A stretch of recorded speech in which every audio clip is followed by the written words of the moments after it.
Hey guys, I hope you're all having an awesome week. So in this video, I'm going to be discussing the article Want More Energy? Mind Your P's, Z's, and Q's by Sherrie Carter. More specifically in this video, I'm going to be summarizing the article and kind of going through my annotations while I'm doing that. And I'm also going to be analyzing what the author is discussing, and I'm also going to include some of my own research that I did on the side about this topic. So let's dive right in. Okay, so in the article, the author writes about the factors that affect one's energy levels, which is, here you can see, eating, sleeping, and one's stress zones. Now, the article primary focus is to provide the audience with easy adjustments to eating habits, their sleeping environment, and their stress zones. She dives right into the article by explaining that what we eat and how many times we eat can determine our energy levels.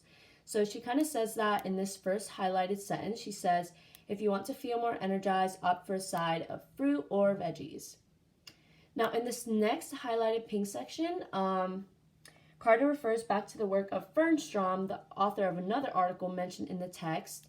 And she kind of refers to this author because she uses it to support her claim that eating healthy and eating the proper foods can make someone feel more energized. So here Fernstrom said in her own article that staying hydrated throughout the day by drinking water and also eating fruits and vegetables is a simple and natural way to boost your energy.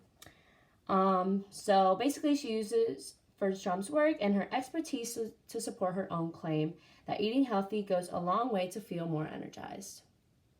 Now in this next section, you can see that the author is now going to talk about how energy level is directly correlated with sleep quality and quantity. So she draws a correlation between the quality and quantity of one's sleep, with our energy levels and begins to explain what we can do to help get a good night's rest. Now you can see that in this page of the article. She uses this transition to kind of go into the steps for getting a good night's sleep. So she says, to increase your chances of getting a good night's sleep, here are a few simple strategies that you should consider adding to your nighttime routine. So here you can see that she begins to use the rhetorical mode, process analysis. Now, process analysis is a way of writing that allows the author to describe a process step by step to the audience. Carter does this within the article as she begins to list some strategies that will help one's nighttime routine. Now you can see the strategies here. She says, make your bedroom a sleep-only zone, make your bedroom a sleep-friendly zone, and make your bedroom a relaxation zone. So the author proceeds to detail what someone should do before they go to bed and how to make their sleeping environment more relaxed. So here in this first section, she tells people to avoid work, phone calls, avoid smartphones, and she also says that not only will the light from the screens make it harder to fall asleep, the visual cues of activities such as social media may keep you intrigued, and therefore awake. Now she uses words like avoid and if, you can see that down here, to kind of tell the readers what to do and what not to do to make your bedroom a sleep-only zone and a sleep-friendly zone.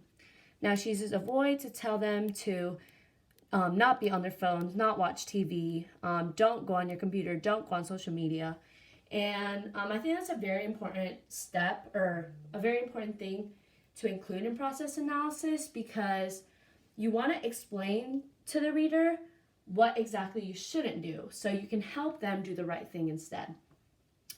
Now down here, she uses the word if a lot to kind of provide alternatives to solutions when trying to make the bedroom a sleep-friendly zone. This kind of shows how a process analysis needs to be detailed when explaining something. So what I mean by that is, here she says darkness enhances sleep, light interferes with it.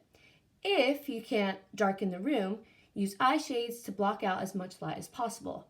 So she's saying if you can't do this, then you should do this.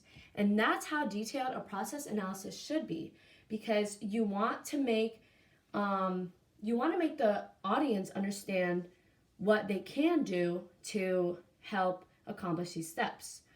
So here she keeps using if for the same reasons. She uses the word try to provide more alternatives when sleeping. And even in this third step here, she says she encourages the audience to breathe slowly, concentrate mentally, go to a relaxing place in your mind.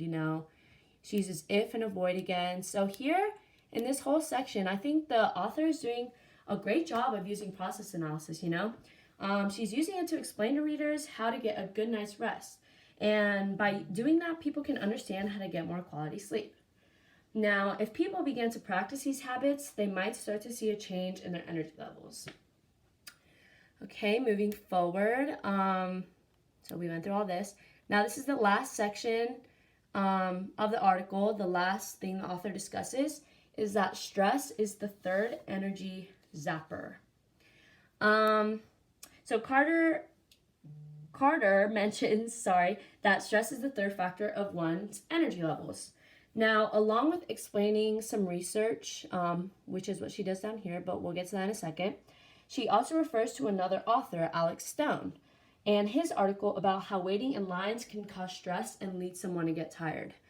So here she mentions Alex Stone, and he's basically saying that people actually wait in lines a lot more than you think they do, and that actually causes a lot of stress in people, and that can affect their sleep quality. But also in this sentence down here, the author states that research has discovered that stress associated with all of this waiting around has much more to do with our attitudes, perceptions, and expectations rather than with the actual wait time.